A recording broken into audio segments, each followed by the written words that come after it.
अपने कैट के नोट्स 2 हफ्ते बाद खोले और ऐसा लगा जैसे किसी और ने लिखे थे, और आप बस बैठ के ये सोच रहे हो कि यार मैंने इतनी प्रैक्टिस करी थी, इतनी पढ़ाई करी थी, सब समझा भी था, वो गया कहाँ? अगर आपके साथ ऐसा होता है तो प्रॉब्लम आपकी इंटेलिजेंस नहीं है। So stop beating yourself up over that. Problem है आपके दिमाग की default setting. Human brains are designed to forget things. और जब रिटेंशन नहीं हो पाती तो प्रॉब्लम ये होती है कि जब तक आपको पता चलता है ना कि रिटेंशन हुई नहीं है, तब तक एग्जाम बहुत पास आ चुका होता है and anxiety goes way up. देखो, ह्यूमन ब्रेन्स की रियलिटी ये है कि 24 घंटे में आपकी 90% इन्फॉर्मेशन जो ब्रेन में घुसती है वो आपका ब्रेन भुला देता है। ये चीज आपके सर्वाइवल के लिए तो काफी इंपॉर्टेंट है, लेकिन कैट के लिए बहुत डेंजरस है। तो यहाँ पे गोल ना सिर्फ कवर्ड फील करना नहीं होता। यहाँ पे गोल सिर्फ ये नहीं होता कि मैंने सारे मॉड्यूल्स कर दिए, फिर मैंने 100% सिलेबस कवर कर दिया। आपको याद कितना है? क्या आप उन सब चीजों को टाइम पे रिकॉल करके लगा सकते हो? गोल है to be able to recall on command. Question देगा, याद आया, क्या लगाना है, लगाया and done. That is the goal. तो इस वीडियो में मैं आपको 2 टूल्स दूंगा जो कि आप यूज कर सकते हो to revise effectively and retain much much मोर।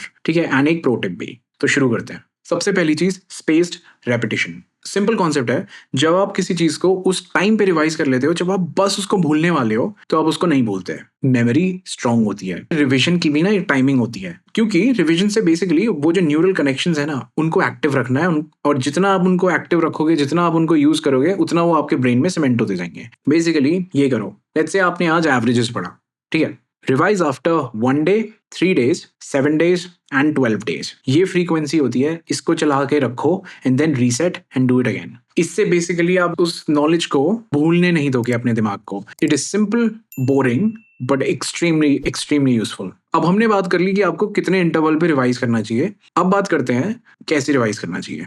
ज्यादातर लोग रिविजन कैसे करते हैं? नोट्स उठाए, पढ़ने बैठ गए, 1-2 क्वेश्चंस लगाए, हो गया रिवाइज, राइट? ज्यादा से ज्यादा क्या करोगे, उस टॉपिक का एक टेस्ट वेस्ट दे दोगे, कुछ वही करोगे रिविजन के लिए, राइट? गलत, मत करना ये। Because like I said, recall on command. तो आदत भी वैसी बनानी है कि रिकॉल होना चाहिए, रिकॉल की आदत बनानी है। तो basically don't go straight to your notes. पहले अपने नोट्स को ना रिकॉल करने की कोशिश करो। आपको पेपर पे करना है, आप पेपर पे करो। आपको दिमाग में करना है, दिमाग में करो। जो करना है करो, बट रिकॉल फर्स्ट। खुद से पूछो, फॉर्मूला क्या था, थियोरी क्या थी, अप्रोच क्या थी, all that, everything that is in your notes, उसको रिकॉल करने की कोशिश करो। And then you go to your notes and see कि जो आपने रिकॉल किया वो इवेंचुअली कितना सही था, क्या क्या आपने मिस किया एंड ऑल दैट। इससे ना आप ऐसी मेमोरी बनाओगे अपनी कि आप भूलना बंद कर दोगे।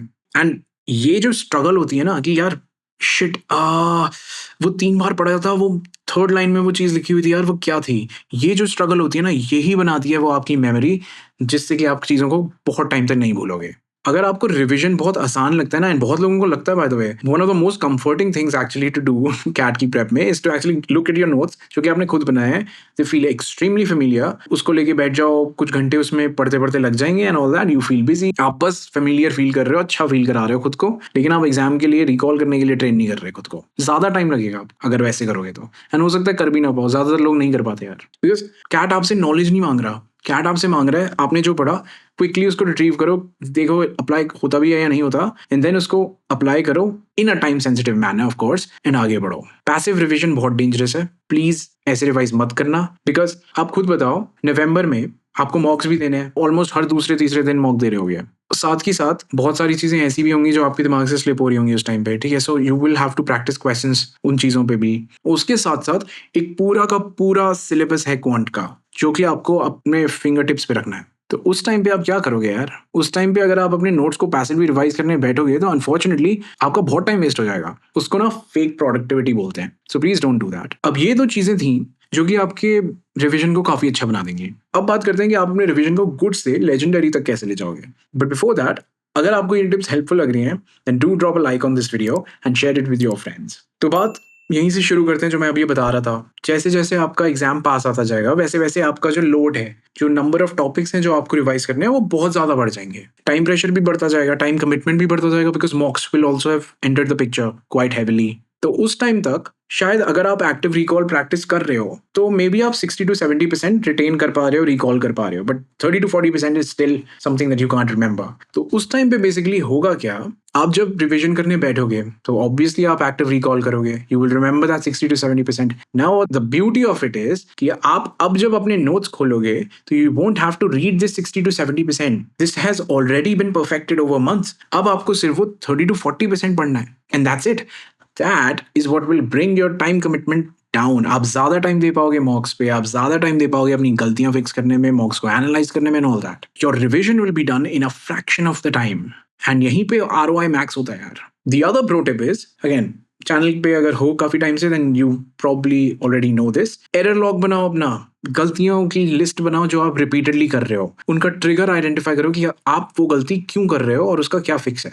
अपने रिवीजन नोट्स में इसको भी डाल लो, बिकॉज इससे होगा क्या, you will train your brain की जब भी वो ट्रिगर आएगा ना आपके सामने, आपको याद आ जाएगा कि आपने ये नोट्स में डाला हुआ है, this is something you have been repeatedly doing wrong, इसका फिक्स क्या है, you will do that fix, and once you do it enough times तो वो ऑटोमेटिकली आपका सेकंड नेचर बन जाएगा, and you will stop making that mistake. That is how we crack this exam, अपनी गलतियां फिक्स कर करके। आप ये सब करने लगोगे ना तो आपको एक कॉन्फिडेंस आएगा कि हाँ, जब मुझे कोई कॉन्सेप्ट लगाना होता है I am able to remember that. मैं रिवाइज भी वैसे ही करता हूँ, और जब रिटेन करते हो ना चीजें जो पढ़ी हैं तो बहुत ज्यादा कॉन्फिडेंस आता है, घबराते नहीं हो चीजों को देख के। ये सारी सही हैबिट्स बनाओ, अपने रिवीजन स्ट्रैटेजी को फिक्स करो। और अगर जानना चाहते हो कि 100 कैट टॉपर्स की ऐसी वो कौन सी हैबिट्स हैं जिनकी वजह से उन लोगों ने कैट क्रैक किया, देन ये वीडियो देखो, you will absolutely love it. Good luck, I hope you make it this year.